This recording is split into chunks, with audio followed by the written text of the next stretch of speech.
Hannah is your host, let's go. If you wanna be in the know, in the spotlight is where to go. Industry celebrities of every kind. Teresa Hannah is your host, let's go. In the spotlight, the spotlight, the spotlight, the spotlight, in the spotlight, the spotlight, with Teresa Hannah.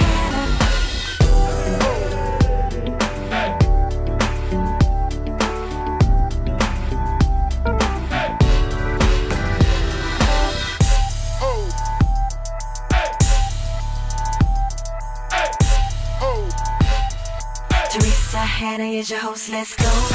If you wanna be in the know, in the spotlight is where to go. Industry celebrities of every kind. Teresa Hannah is your host, let's go. In the spotlight, the spotlight, the spotlight, the spotlight, in the spotlight, the spotlight, with Teresa Hannah. All right, you're in the spotlight with Teresa Hannah, and I'm so glad that you are here with me. I'm excited. I always am when I've got very special people to talk with, and I have such a person today. Source Nation, help me welcome to our spotlight Rodnie Bryant, in the spotlight with me, Teresa Hannah, on Source Radio and Television Network. I tell you, the Christian brother known as Rodnie Bryant, he is humble, but his talent is legendary. His modesty is just a low view of his importance, but he is truly a great artist. His success in the gospel recording industry cannot be denied. It is bold and it is explosive. He is a popular national recording artist, beloved and respected, director and producer, and a talented music arranger. Rodnie Bryant is still in his season of favor. And speaking of favor, we are favored, Source Nation, as we share the spotlight on Rodnie Bryant and his music ministry. Listen to this song because he's a keeper.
You're in the spotlight with Teresa Hannah, Source Nation. And our special guest in the spotlight is none other than Rodnie Bryant. Rodnie, welcome. I'm so glad you're here. Well, it's just good to be here. I'm so glad you thought enough of me to give me a call and try to get me set up with this interview here. I'm just honored. Of course we do. Of course we do. We're honored, too, to have you in the spotlight with Teresa Hannah and Source Nation. We're honored as well. Now, you've got just a wonderful career, and you've done so many things, and I want Source Nation to have the benefit of truly knowing Rodnie Bryant. You've been involved in gospel music for over 30 years, and in that time, you have been a director, a producer, and a music arranger. What do these three roles mean to you? What does the role of director, producer, and music arranger mean to you? Well, when you adequately get a good background of them all and you study them, I think they all have such a great asset to the kingdom of God. As a choir director, you're able to take the command of any great song and, if you're teaching it or directing it, able to put inflections on the song so that people are inspired, encouraged, and ultimately led to Jesus Christ. So that would be a great thing as a choir director. As a producer, you're able to take, great songs and great music and put them in such a way that people will listen to them, will play them, the radio announcers will, play them. And people will, once again, it's all leading to that inspired, encouraged, and ultimately led to Jesus Christ. And I think you said arranger, and I think they all have kind of the same, kind of forefront. You learn, you study, as the Bible teaches us to, and then you're able to encourage, lift up, and lead people to Jesus Christ. I think that's the pathway that everybody should take. And I think when you do that, God turns around and he blesses it. Yes, he does. Now, I wanted to ask you also, is there a pattern of success in juggling these roles? A pattern of success juggling the roles. I think as we are given gifts and talents, I think sometimes they just kind of intertwine. I think one leads to the other, and if you keep studying, if you keep doing, another leads to another. Kind of sort of like school. You go first through sixth grade, and that leads you to junior high, and junior high leads you to high school, and high school to college, and then career. It's kind of the same pathway. You learn something, and then you just add something to that, and it takes you here, and you just keep climbing if you keep learning and studying. Excellent. You are best known for your role as founder and director of the Christian Community Mass Choir, which has achieved, yes, my goodness. You guys have just achieved major success, the things that aspiring artists listening are dreaming of. Give us an insight into this amazing choir. A lady at church asked me to sing, and that's one thing I've kind of been shy of all of my life with all the other things that I've done. And so I tricked her. I said, okay, I'll do it. And then I'd ask all my friends to come and help me. And we started rehearsals. I only wanted about 15 people just to do some background vocals and maybe have a couple other leads do some things. And the first rehearsal was 135 people. I don't know what I was doing. And so that led to us doing an initial concert. And then engagements just wouldn't stop. They just wouldn't stop. Can you come here? Can you do this? Can you sing for my anniversary? And that's how it started. And I tell you, for over 25 years of our service, all the way to national artists, we were always busy because I think we just, we were glad to sing. It was a great honor and a great opportunity, and we took every single opportunity that we had, and we tried to give it the best we had. Look at God. Look at you who are wonderful. Albums. I know he's a keeper. My Father's Business, Change of Seasons. Comment a little bit on the great albums that you have released. He's a Keeper was CD number 3, and a very good friend of mine. He's been a friend of mine for years, decades now. Good Lord. Donald Lawrence, we were getting ready to record the the third project. And I just picked up the phone and called Donald and asked him would he come and produce this particular project.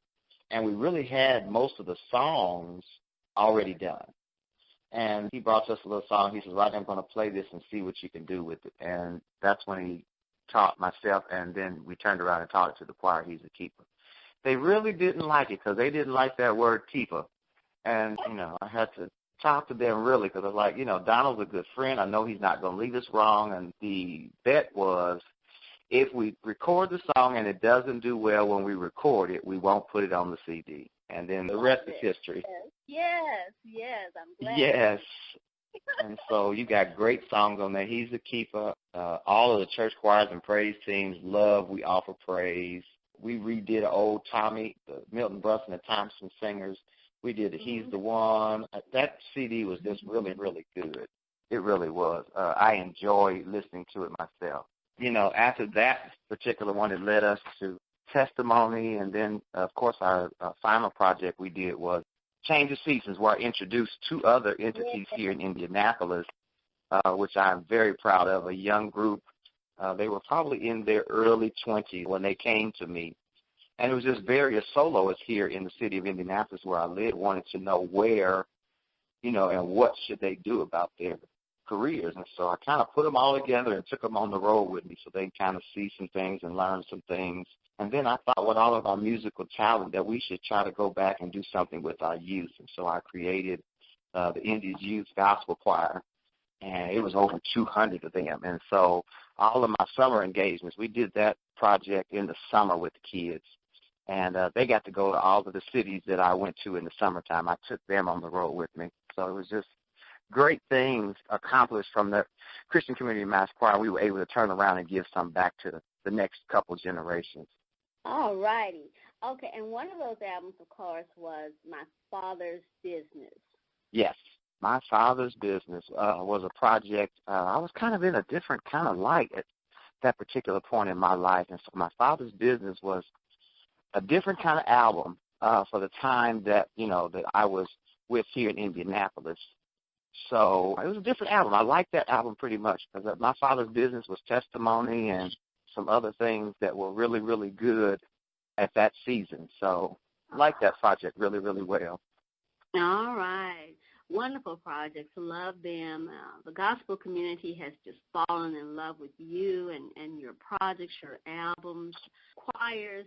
Just thank you so much for all that you're doing in our industry. You have toured nationally with great artists like Karen Clark Sheard, Ricky Dillard, Donald Lawrence, just to name a few. How has this experience added to your success as a popular gospel choir? How did it add to your success as a popular gospel choir? Those are very good people that I've learned down through the years. We kind of all came up under the same ranks, and then I think the national exposure pulled us all together. Donald was a great friend of mine. Probably when we did the third project, he was already a 20-year friend. And so I think all of those just kind of pulled us together because we did so many things together. You can't help but kind of get to know people and, get close to them. We got a chance to share and do some other things. And so it really helped because you got to see different levels of different people's abilities. And so that was really what was really good. Okay, and that second part of that question was, how did it affect your ministry, working with? Oh, greatly. He's a Keeper turned our whole picture around, and we were really, really ultimately traditional, and so that pulled us out of our normal, if that would be the word to use. It pulled us out of our norm and brought us to a whole different vein of music, and we were able to capture and learn so much. And his ability to produce was enlightening to us. All right, amen. The Indiana State Fair saw this. They saw Rodnie Bryant, our own Rodnie Bryant, you direct the Indiana University Voices of Hope and the Indianapolis Symphony Choir. And you had an opportunity to do this on their Gospel Day celebration. And what I want to know is it difficult or is it easy to direct a gospel choir, or more so for a symphony choir? Which is the easiest? Were they both easy to direct, or are they a little different from each other? The music is different, but I don't think other than that, I think people are just everyday people. I think they're the same. of course, the IU was when I was at college. So, I mean, you have different age brackets. To me, people are just people. If they're willing to learn, then I'm ready to roll. So. Excellent, excellent. You know, I think that shows your talent and just your stability in all that you do, you know, in terms of you can direct a gospel choir and then turn around and do a symphony. That's just talent, and I'm just proud of you. I'm proud of you for what you do. Yeah, I think people miss those great opportunities, you know, when they don't study and try to grasp everything in whatever genre they choose to go to. Those opportunities would have come had I not studied. So. All right. Gospel ensembles, you mentioned a little bit earlier. I'd like you to just talk just a little bit more about two of them because you introduced both of these groups into the gospel arena. And the first group that I want you to comment on is Yet Unseen. Yeah, as I said before, those were a group of young people who came to me and had no clue as to what they wanted to do with their careers. So I was able to kind of pick them up, put them all together, and take them across the country so that they would have the opportunity to see, hear, figure out, you know, how they fit into the mix. So, and I think I took them for like over 6 years. And so they matured really, really well, having someone there with them so that they wouldn't get all of the downfalls and the pitfalls per se. You know, I was there to kind of say, we can't do it like that. We got to do it like this. I think they learned great, and all of them now are doing very well in their own right. I could name and just tell you some of the things that they have done, and I had songwriters with me and a whole gambit of people that were together and ended up going to some great places and doing some great things. So that was really the purpose of that group. We ended up recording because they were songwriters, and they did some great songs on that project. And so that was what all that was about, just really getting them into the mix and not necessarily having to go out there and struggle by themselves. All right. And then, of course, there's the Indies Youth Gospel Music Camp Choir. Oh, yes.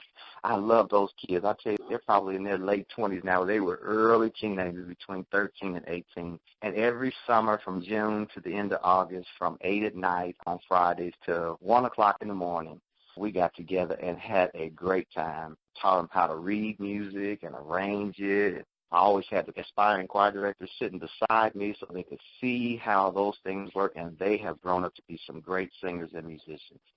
All right, excellent.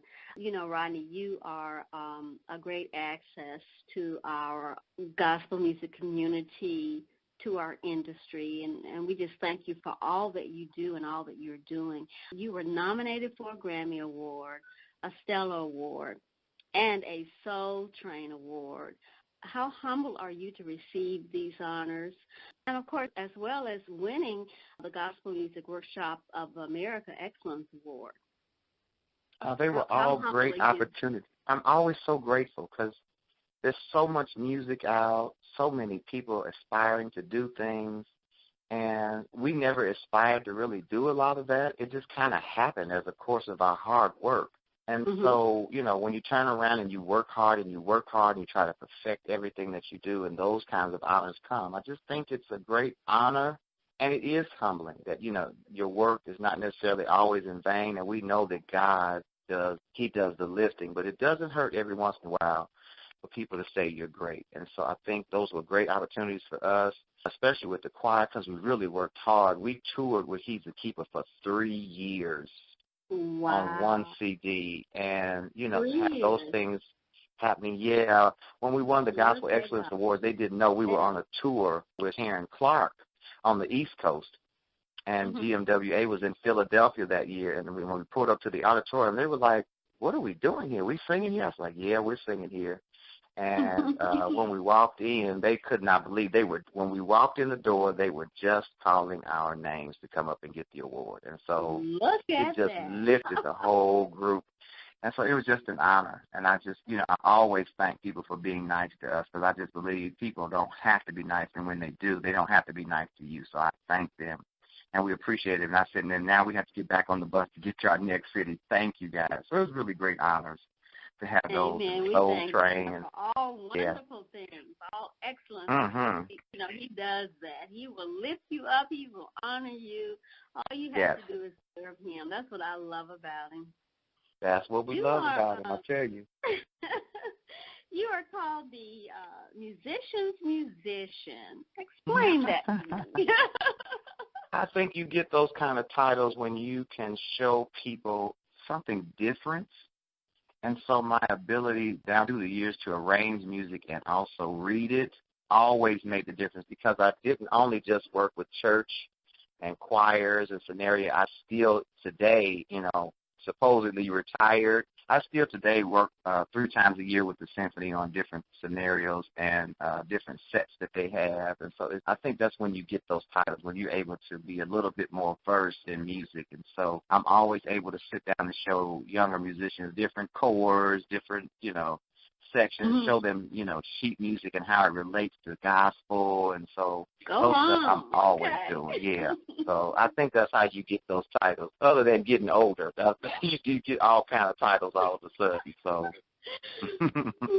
All right. You mentioned, you know, getting older, we get kind of forgetful. No, yes, really. You know, you have a very, very busy itinerary. You're a very busy man of God, and it's an itinerary that you have to maintain. I mean, you just can't let that ball drop. You have a series of projects for 2018. How do you maintain? How do you keep it all together, this busy schedule, things that you have to do? I have a lot of help. That's really what it is, because there's no way I could keep it. I am also a director initiative for the governor for the state of Indiana, so that's my career. All right. And so during the day, I'm downtown at the governor's office, and you have to have a lot of help. Secretaries and manager, you have to have people that are always cueing you to make sure that you're at the right place at the right time. And that's really how I've had lots of people help me down through the years so that I don't miss most of the things that I try to do. Praise God. Praise Yah. Wonderful, wonderful. Rodnie, can you kind of give us just a little peek, a sneak peek into future projects that are upcoming?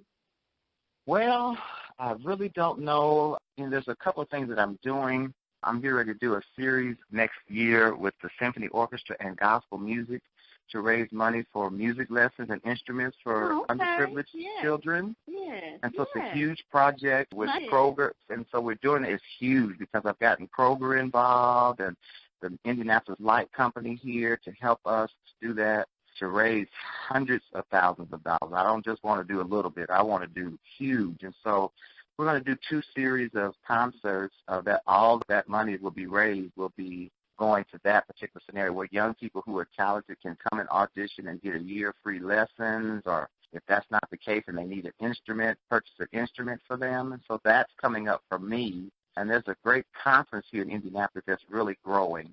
And I think the music side of it will grow as well. So those are 2 things that I'm kind of going to be involved in next year. And we'll see what happens with those.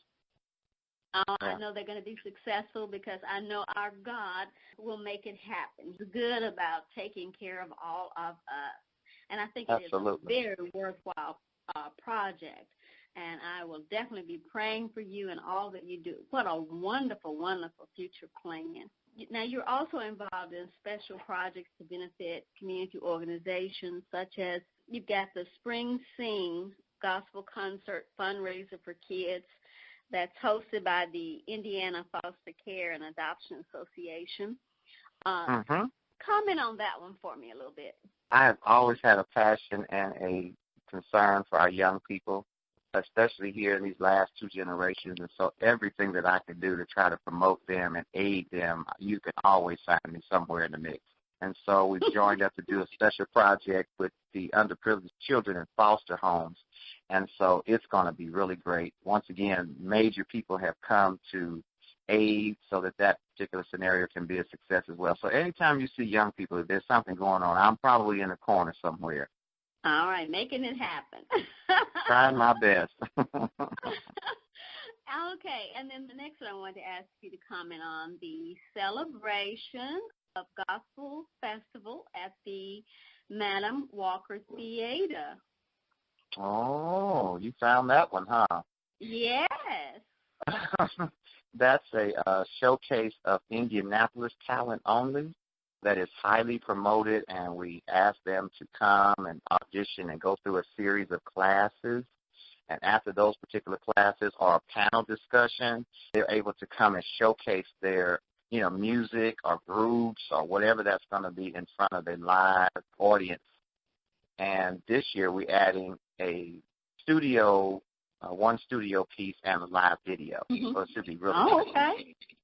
Yeah. Excellent, excellent. Would love to be there with you and just see you in action. I'm excited about it. I'm telling you, when I'm on them things, I'm moving. All right, all right.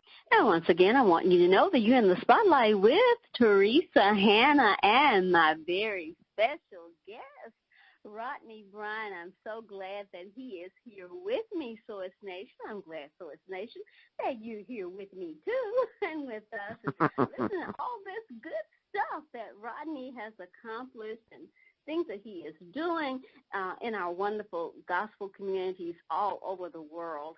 Rodnie, I want to take you just a little bit now into a question about contemporary gospel music versus traditional or classic gospel music. And I want to ask you, do both of them have an audience today, contemporary gospel and traditional gospel? Do they both have a solid foundation audience today? I believe they do. I think all of the facets of those arenas have their own audience. I just believe you've got to figure out where you fit in that. And then what I tell most people is learn how to stay in your lane. So as long as that's something that you have perfected and do, I believe that, it all has a captive audience as long as what you're doing is authentic. All right. And what about the need for them? Do they both have or answer a need for gospel music fans today? I believe they do because it depends on how you grew up, where you grew up, what kind of foundation that you have, and where your ear was lending at the particular moment puts you in one of those veins. And so they all have a great need because we all have learned different facets of music and how it affects us. And so when you put that together as a background, I think wherever your facet of music is, you should be able to pick up a great listening audience. So they're all needed. The genres of music now are just so widespread. There's an audience for all of it. Mm-hmm, mm-hmm. Mm-hmm. Now, do you feel also that they're still effective in soul winning? Are they bringing in new, wonderful souls for our Lord and Savior, Jesus Christ? I believe so. I believe if, you have a particular vein and you're concentrating on that vein and it's noteworthy of kingdom building, I believe it's noteworthy to win souls. And in gospel music, that's where all of it should lead. I don't care what the genre is. At the end of the day, it's the cross, and Jesus died for us, and he loves us all. That's where it all should lead. Whenever you get through with all of it, that's where it should lead us. Absolutely, absolutely. I want to say thank you so much for that. We needed that today. I want to say next, congratulations, because you recently accepted the position of representative or director of the Indianapolis Metro chapter of the GMWA, Gospel Music Workshop of America, okay? So I want to ask you what your duties, your new duties in that, and just, how do you feel about being called into this prestigious position? It's a great honor once again, and once again, it's just another facet of work. It's just another leg that I grew, and you just get busy and see what the needs are in the group and try to fulfill those needs if possible. It's a great opportunity because it has a national link. We all know about the Gospel Music Workshop of America convention every year, and so it's a great opportunity to do things local so that you can express them nationally. And so it's a great opportunity, and we work hard here to try to make sure we are, pulling up some things. We learn something every year. It's what GMWA is about, and take it back to the national convention every year. It's a great opportunity. All right, it is a great opportunity. And also, speaking of GMWA, Gospel Music Workshop of America, one of the things or the ways that you feel is that the GMWA needs to have a stronger presence in the gospel industry. So I want you to comment on that. I am a GMWA kid, if that makes sense. I grew up in GMWA, and it was a great learning tool for gospel music because you had the opportunity. The thing about the national convention is when you get there, you get to see all these facets of music and all these people who are doing the same thing that you're doing every single day, every single week. And it's a great opportunity to learn some things that we don't necessarily have to learn by trial and error. So GMWA is a great key to learning some things that you don't necessarily have in your classroom and other areas. GMWA has a powerful, one of the most powerful teaching class sessions in the country. Mm-hmm. Yes, every morning, all day, you get to go to different classes with not only just people who did it, but who perfected it, and get an opportunity to share with you in a whole week information that will help and aid you when you get back home. Exactly. And, not only were you talking about a stronger presence in the gospel industry, but that GMWA should have a strong impact. And one of those reasons you said was by developing local gospel talent. Comment on that, please. When you think about it, I am a GMWA. We can go down the list. Kurt Franklin, Yolanda Adams, yes, Kim Burrell, Ricky Dillard. All of us were GMWA kids. We were at the convention watching, the Milton Brunsons back in the day and Dr. Charles Hayes and Cosmopolitan. We watched those people come across the stage and ignite us when we went back home to do great things. And now those people, young people, are looking at them doing the same thing. So it's really, really a great opportunity to see those kinds of actions going on that propel you to the next level. So whatever you were thinking at home, you came down and like, that's it. And you were able to go back home and put your thoughts and your actions together to do greater things.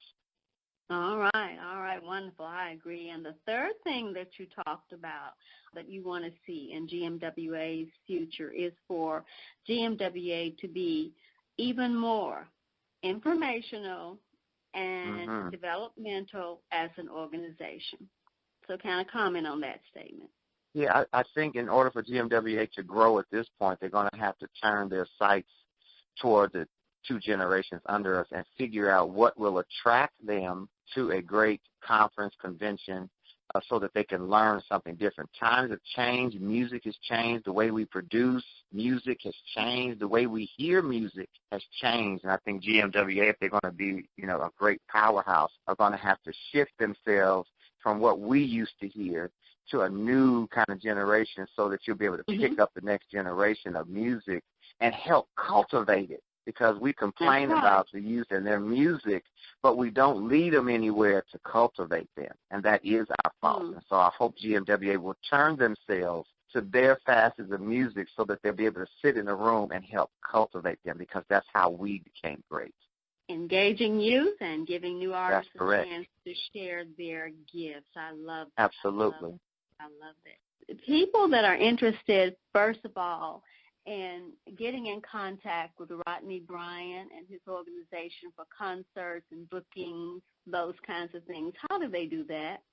They can email us at Bryrod Management, BRYRODMGMT@AOL.com. Don't laugh because it's AOL, y'all. That's where I'm at. And they can certainly give us a call at 317-520-3636. And again, the email address is Bryrod, BRYROD Management, MGMT@AOL.com. And area code 317-520-3636. You can certainly catch up with me. All right. And then those who are very interested in getting your product, now how can they do that? Those projects came out in 97, 2000, and 2005. You can go to Ty Scott, the record company, tyscott.com, and you can order them from there. I think most of my projects are still available, and I believe like on Amazon.com. If you type in my name, those projects should come up, and you should purchase them that way. Okay, and Rodnie, I think I have the information, too, for the GMWA, those that want information on the Indianapolis Metro chapter of the GMWA, Gospel Music Workshop of America. You can call 317-500-GMWA. That's 317-500-GMWA. Or you can send an email to indychaptergmwa@gmail.com, or you can visit Indie Chapter GMWA on Facebook. You got it. Rodnie, do you have any final remarks? Because we're ready to go into the next phase of our In the Spotlight with Rodnie Bryant, which is like a mini concert. So can you give us any final remarks for Source Nation listening out there? I think it would be always, if I had to make a final comment, it would be to our young people to stay encouraged, try to perfect the craft that God has given you. Find some great mentors that can help you go and do some things and perfect what you have. I think that would be the final comment that I would have, would always be to the young people. All right, excellent. Okay, In the Spotlight with Teresa Hannah, Rodnie Bryant, and we're getting ready to enjoy his music right now, his music ministry. And we're going to do 3 of your selections. We're going to do first, We Offer Praise. So tell us a little bit about that particular song, We Offer Praise. Oh, my goodness, that's a song that a friend of mine actually recorded, and they botched the song up really bad at the recording session. Mm-hmm. And so I took it home and sat down with it for a few weeks, and I came up with not a whole heck of a lot of changes, just a little variation of it, and taught it to the choir, and it went over immediately. And that's the history of that song. Everywhere we go, it doesn't matter. When that song creeps up, it just changes the whole atmosphere. And so it's just a song that I heard that just really wasn't recorded right. And so I took it home and wrestled with it for a little bit and put it just a little spin, not much, and presented it to, and it has just been absolutely awesome for the last 23 years. All right, and then the next song following that will be My Liberty with Rodnie Bryant and Nikki Ross.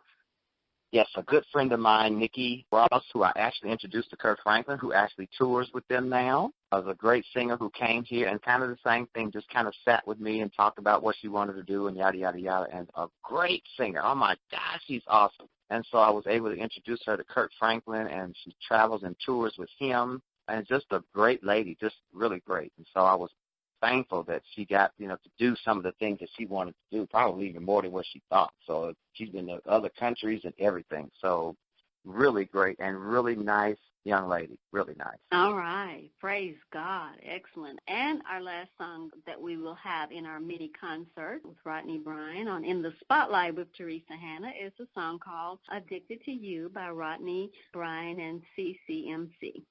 That was a song Donald Lawrence brought to us. Once again, really different and really edgy, and he did that to push us into another market of music because at that particular time we were strictly traditional. We didn't do really any contemporary anything, and so Donald just squeezed us once again to do a song he really produced and loved and wrote, and we love it to this day. It stretched us a little bit, but it's a great song, and it's really nice. All right. Rodnie, I want to thank you so much for being in the spotlight with me, Teresa Hannah, for Source Nation. And right now we're getting ready to go into the Rodnie Bryant and CCMC mini concert, and we're so excited. We're ready to go. Source Nation, all I can say at this point is enjoy, and may God bless you real good. Love you, Rodnie. All right, love you too. You take care, and thank you for the opportunity. Thank you. Thank you more.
Come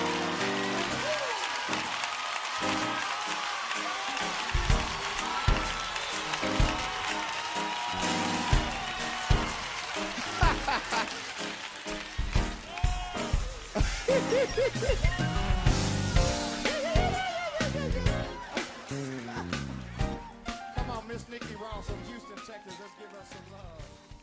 Oh, my goodness.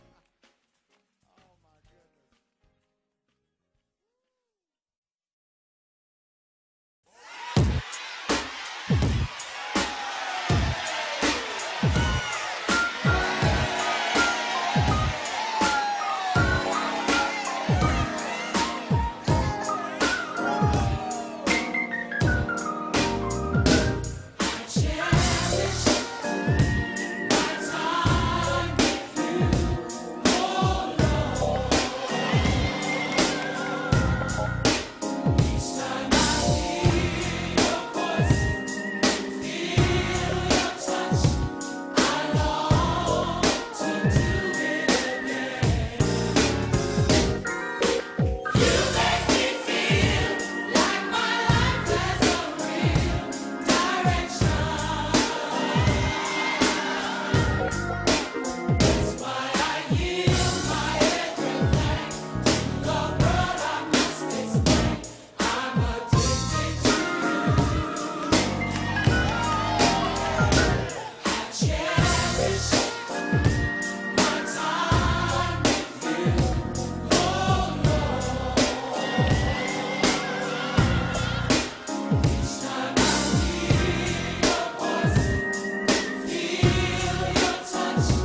Hannah, here's your host, let's go.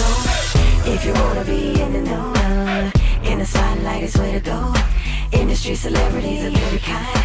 Teresa Hannah, here's your host, let's go. In the spotlight, the spotlight, the spotlight, the spotlight.